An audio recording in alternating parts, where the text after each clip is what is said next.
জেনে শুনে সবকিছু জেনে শুনেই কিন্তু আলবিকে নিজের করে পেতে এবং আপন করে পেতেই কিন্তু ইকরার পরিবারে অশান্তি সৃষ্টি করেছে।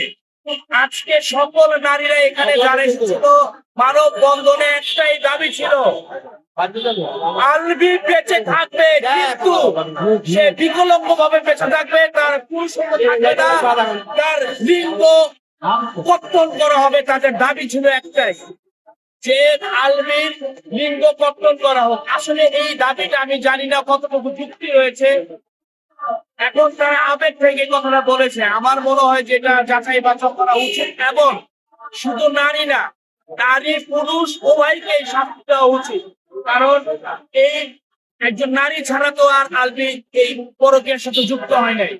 যদি আলবির বিচার হয়, তিথির বিচার হতে হবে আগে, কারণ তিথি সবকিছু জেনে শুনে কিন্তু এই পরিবারকে ধ্বংস করেছে।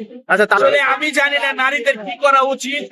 আমার মনে হয় যে নারীদেরও এমন কিছু করা উচিত যাতে করে একটা নারীকে দেখে কোটি কোটি নারী শিক্ষা পায় এবং সাজানো কোনো সংসারকে যেন ধ্বংস করে না দেওয়া।